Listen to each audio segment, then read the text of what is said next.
నమస్కారం city news కి స్వాగతం। ఎట్టి పరిస్థితుల్లో మార్చి నెలలో డిఎస్సి నోటిఫికేషన్ విడుదల చేస్తామని మంత్రి నారా లోకేష్ స్పష్టం చేశారు। శాసన మండలి ప్రశ్నోత్తరాల్లో సభ్యులు అడిగిన ప్రశ్నలకు ఆయన సమాధానమిచ్చారు। వైసీపీ హయాంలో ఒక్క టీచర్ పోస్టును భర్తీ చేయలేదన్న మంత్రి టీడీపీ పాలనలోనే 70% ఉపాధ్యాయ నియామకాలు జరిగాయన్నారు। వర్గీకరణపై వన్ మ్యాన్ కమిషన్ నివేదిక త్వరలోనే రాబోతుందని భావిస్తున్నట్లు చెప్పారు। తన శాఖపై ప్రశ్నలు వేసి చర్చించేందుకు వైసీపీ సభ్యులు సిద్ధంగా లేకపోవడం బాధాకరమని తెలిపారు। గత ప్రభుత్వం ఒక్కసారి కూడా 5 సంవత్సరాల్లో ఒక్క డిఎస్సి కూడా వేయలేదు। ఎందుకు వేయలేదో సమాధానం చెప్పాలి అధ్యక్ష। డిఎస్సి విషయంలో ఒకసారి చూస్తే అధ్యక్ష, ఉపాధ్యాయుల నియామకంలో ఇప్పటికీ 1994 నుంచి చూస్తే అధ్యక్ష 2,60,194 పోస్టులు భర్తీ చేశాం అధ్యక్ష। దాంట్లో అధ్యక్ష తెలుగుదేశం పార్టీ అధికారంలో ఉన్నప్పుడు 1,80,272 పోస్టులు భర్తీ చేస్తాం జరిగింది అధ్యక్ష। అంటే 70% టీచర్ పోస్టుల నియామకం ఒక తెలుగుదేశం పార్టీ హయాంలో జరిగిందని గౌరవ సభ్యులు ముందర తెలుసుకోవాల్సిన అవసరం ఉంది అధ్యక్ష। 2/7/24కి టెట్ నిర్వహించడం జరిగింది। 4,27,000 మంది అప్లై చేశారు। దాంట్లో 3,68,000 మంది అపియర్ అయ్యారు। 1,87,000 మంది క్వాలిఫై అయ్యారు అధ్యక్ష। మీరు చూస్తే 3/10/24 నుంచి 21/10/24 వరకు టెట్ కూడా పూర్తి చేస్తాం జరిగింది అధ్యక్ష। వన్ మ్యాన్ కమిషన్ రిపోర్ట్ త్వరలో రాబోతుందని మేము భావిస్తున్నాం అధ్యక్ష।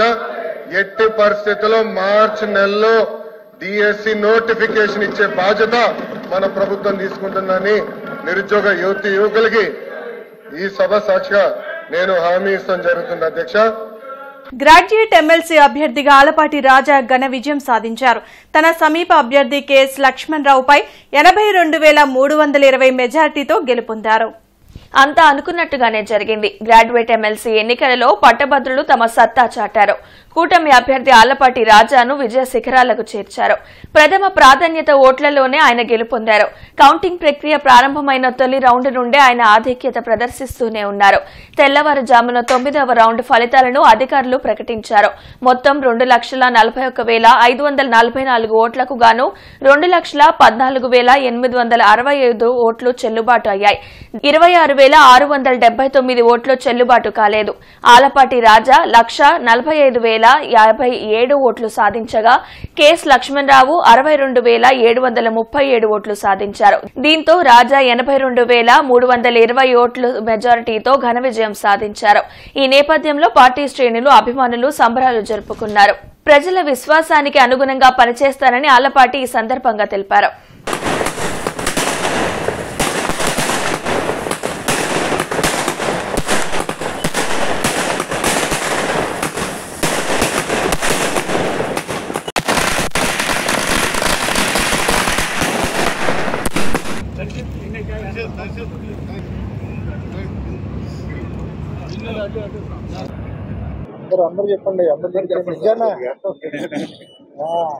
దాదాపు 6 నెలల నుంచి జరుగుతున్నటువంటి ఎన్నికల ప్రస్థానం ఈ రోజుతో ఒక గొప్ప విజయంతో ప్రభుత్వానికి మద్దతుగా ఎన్డీఏ కూటమి నాయకత్వాన్ని మరొకసారి సమర్థించినటువంటి ప్రజలకి, ఆశీస్సులు అందించినటువంటి పట్టభద్రులకి, సహకరించినటువంటి ప్రతి వర్గానికి కూడా నా హృదయపూర్వకమైనటువంటి ధన్యవాదాలు తెలుపుకుంటా ఉన్నా।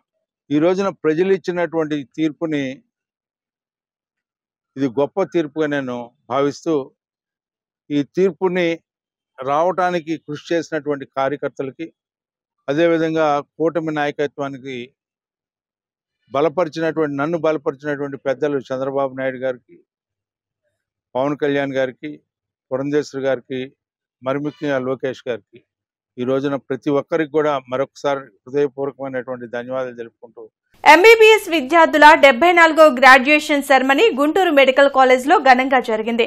ముఖ్య అతిథిగా డిఎంఈ డాక్టర్ నరసింహ పాల్గొన్నారు।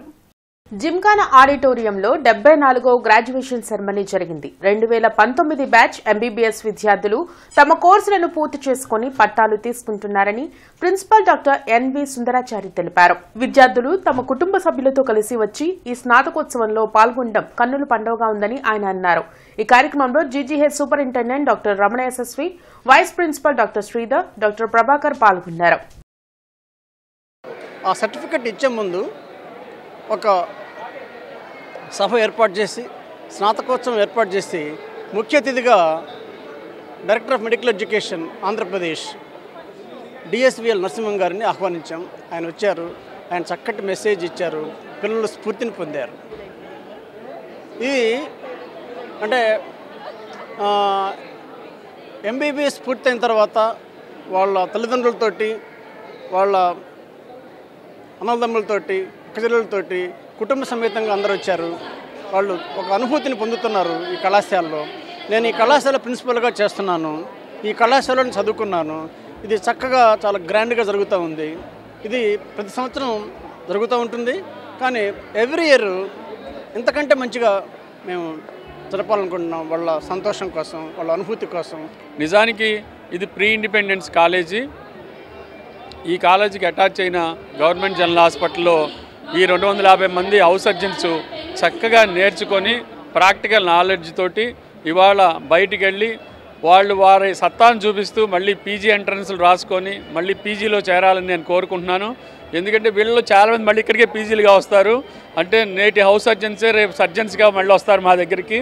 వారందరికీ కూడా శుభాభినందన తెలియజేస్తున్నా. వాళ్ళకి బ్రైట్ ఫ్యూచర్ ఉండాలని కోరుకుంటున్నాను. ఇట్లు doctor Ramana Yashaswi, superintendent government general hospital, Guntur. Kirana షాపుల్లో పనిచేసే ముఠా కార్మికులకు 13% కూలీ రేట్లు పెరిగాయి. దీనికి సహకరించిన షాపుల యజమానులకు ఏఐటీయూసీ నేతలు చిన్న ఆంజనేయులు, అంజిబాబు, సురేష్ తదితరులు కృతజ్ఞతలు తెలిపారు. ఏటుకూరు రోడ్లోని రేగుల రాఘవయ్య భవన్లో వారు మీడియాతో మాట్లాడారు. సరుకు లోడ్లో 100 కేజీల బస్తాలు ఉండకుండా చూడాలని, ప్రతి వ్యక్తి 50 కేజీల వరకే మోయాలనే కేంద్ర నిబంధన ఉందని వారు పేర్కొన్నారు. గతంలో పెరిగినటువంటి 11% కాకుండా ఈసారి 13% పెరిగింది. ఆ 13% పెరిగినటువంటి యజమానులకి ధన్యవాదాలు తెలియజేస్తా ఉన్నాం. అయితే పెద్ద పెద్ద బస్తాలు వచ్చేటువంటి క్రమంలో ఆ పెద్ద బస్తాలని 100 కేజీలు రాకుండా ఉండేట్టుగా యాజమాన్యం చూసుకోవాల్సినటువంటి బాధ్యత వాళ్ళ మీద ఉంటుంది. అందుకని కార్మికులు ఇవాళ 50 కిలోలకు మించి మోసేటువంటి పరిస్థితి లేదని చెప్పేసి భారత ప్రభుత్వం చెప్పింది. కేవలం మనిషి 50 కిలోలు మాత్రమే మోయాలి, అంతకంటే మోయకూడదు. అయినప్పటికీ కూడా ఈ యజమానులు 75 కేజీలు 100 కేజీలు తెప్పించేటువంటి పరిస్థితి ఉంటుంది. వాటిని యజమానులు 50 కేజీలకి కుదించుకోవాల్సిందిగా వాళ్ళకి విజ్ఞప్తి చేస్తూ 13% పెంచినటువంటి యజమానులకి మరొకసారి కృతజ్ఞతలు తెలియజేస్తా ఉన్నాం. అనేక పోరాటాలు చివరికి సమ్మెకి నోటీస్ ఇచ్చిన నేపథ్యంలో యాజమాన్యం దిగొచ్చి కూలీ రేట్ల పెంపుదల ఇస్తున్న రేటు మీద 13%గా అంగీకరిస్తూ రాత్రి అగ్రిమెంటు చేయటం జరిగింది.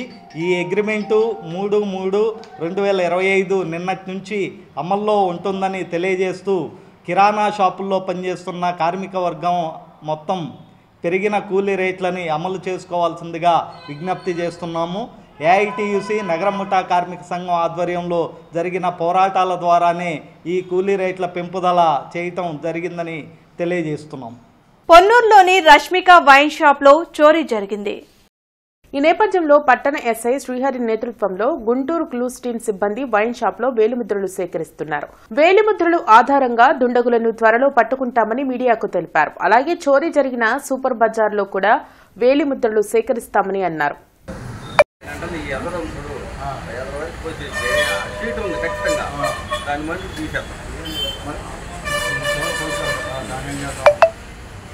ఆటో డ్రైవర్లకు భారంగా మారిన 21, 31 జీవోలను తక్షణమే ప్రభుత్వం రద్దు చేయాలంటూ ఏఐటీయూసీ ఆధ్వర్యంలో ఆటో వర్కర్స్ అండ్ యూనియన్ నేతలు కలెక్టరేట్ ఎదుట ధర్నా నిర్వహించారు. కలెక్టరేట్ ఎదుట ఏఐటీయూసీ నాయకులు, ఆటో వర్కర్స్ యూనియన్ నేతలు ఆందోళన చేపట్టారు. కూటమి ప్రభుత్వం అధికారంలోకి రాగానే ఆటో డ్రైవర్లకు 15,000 ఇస్తామని ఇచ్చిన హామీని నెరవేర్చాలని జిల్లా ప్రధాన కార్యదర్శి ఆకిటి అరుణ్ కుమార్ డిమాండ్ చేశారు. ఆటో వర్కర్స్ యూనియన్ కు సంక్షేమ భవన్ ఏర్పాటు చేయాలని కోరారు. తమ న్యాయమైన కోరికలు తీర్చకపోతే రాష్ట్ర వ్యాప్తంగా ఆందోళన చేస్తామని హెచ్చరించారు. ఈ కార్యక్రమంలో ఆటో యూనియన్ జిల్లా అధ్యక్షులు మంగా శ్రీనివాసరావు, నగర అధ్యక్షులు రాంప్రసాద్, ఆటో డ్రైవర్లు పాల్గొన్నారు. ఈరోజు అధికారంలో ఉన్నటువంటి ఎన్డీఏ ప్రభుత్వం ఏదైతే ఉందో ఎన్నికలకు ముందు ఆటో కార్మికులను ఉద్దేశించి ప్రతి ఆటో కార్మికుడికి 15,000 రూపాయలు ఇస్తామని చెప్పి ఆనాడు వాగ్దానం ఇచ్చారు. ఆటో కార్మికులందరూ కూడా నమ్మి ఓట్లు వేసి ఈరోజు అధికారంలోకి వచ్చి 9 నెలలు గడుస్తూ ఉన్నా ఆ హామీ పైన ఈరోజు పాలకులు ఏమాత్రం కూడా స్పందించడం లేదు. గత ప్రభుత్వం 10,000 రూపాయలు ఇచ్చింది, దాన్ని మించి ఇంకో 5,000 కలిపి 15,000 ఇస్తామని చెప్పినటువంటి చంద్రబాబు నాయుడు గారు ఈరోజు దాన్ని విస్మరించారు. ఖచ్చితంగా ప్రతి ఒక్క ఆటో కార్మికుడికి 15,000 రూపాయలు అని చెప్పేసి ఏఐటీసీగా డిమాండ్ చేస్తా ఉన్నాం. అదేవిధంగా ఆటో కార్మికులకు సంబంధించిన సంక్షేమ బోర్డుని ఏర్పాటు చేయాలని చెప్పేసి, అదేవిధంగా అక్రమంగా వసూలు చేసే ఈ జనాలు ఏవైతే ఉన్నాయో అవన్నీ కూడా రద్దు చేయాలని చెప్పేసి మేము ఈరోజు డిమాండ్ చేస్తా ఉన్నాం. అనేకమైన లక్షల రూపాయలు ఆటో డ్రైవర్ల దగ్గర నుండి ఫైన్ల రూపంగా 21, 37 జీవో రూపంగా అనేక మంది డ్రైవర్ల దగ్గర దోచుకుంటున్నారు. ఇవి రద్దు చేయాలి. 21, 37 వెంటనే ఈ ప్రభుత్వం రద్దు చేయాలి. అట్లాగే 15,000 ప్రతి ఒక్క ఆటో డ్రైవర్కి 15,000 ఇవ్వాలి. అట్లాగే రోడ్ల మీద అనేకమైన ఇబ్బందులు పడుతున్నారు. ట్రాఫిక్ ఇబ్బందులకు మాకు ఇది లేకోకుండా మీరు చేస్తూ ఉన్నారు. అట్లాగే ఈరోజు ప్రైవేటు సంస్థకి బ్రేకులు దారాగతం చేసి గవర్నమెంట్ గారి నుండి ప్రైవేట్ వాళ్ళకి ఇచ్చారు. అది కూడా ఇబ్బందులు పెడుతున్నారు ఆటో డ్రైవర్ని. మీ ద్వారా మేము తెలియజేస్తున్నాం, ఇవన్నీ న్యాయమైన కోరికలు మీరు కానీ తీర్చకపోతే భారీగా రోడ్డెక్కి మేము ధర్నాకి ఇంకా రోడ్డెక్కుతామని మీ ద్వారా తెలియజేస్తూ ఉన్నాం. కృష్ణనగర్లోని నారాయణ స్కూల్లో జాతీయ సైన్స్ దినోత్సవాన్ని పురస్కరించుకుని ఎక్స్పో ఏర్పాటు చేశారు. 70 ప్రాజెక్టులను తమ స్కూల్ విద్యార్థులు తయారు చేసినట్లు ప్రిన్సిపల్ వెంకటేశ్వరరావు తెలిపారు. పిల్లల్లో సృజనాత్మకతను వెలికితీసేందుకు ప్రతి ఏడు ఇలాంటి ఎగ్జిబిషన్లు క్రమం తప్పకుండా నిర్వహిస్తున్నట్లు చెప్పారు. కార్యక్రమంలో స్కూల్ ఉపాధ్యాయులు పాల్గొన్నారు.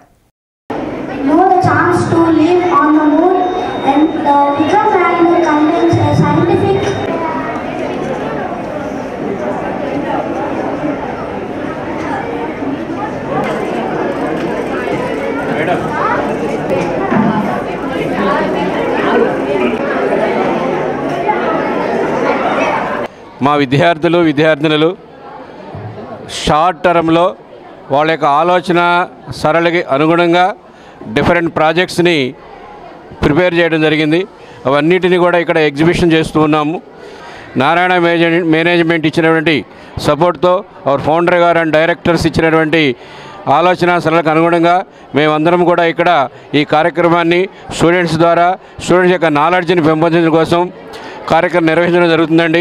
Narayana management not only IIT ranks, not only NEET ranks, అదేవిధంగా స్కూలింగ్ నుంచి కూడా మంచి విజ్ఞానాన్ని అందించే విధంగా, మంచి సైంటిస్టులు తయారు చేసే విధంగా, మంచి డాక్టర్లు తయారు చేసే విధంగా ఈ కార్యక్రమాన్ని మనం హై స్కూల్ లెవెల్ నుంచే నిర్వహించడం జరుగుతూ ఉంది.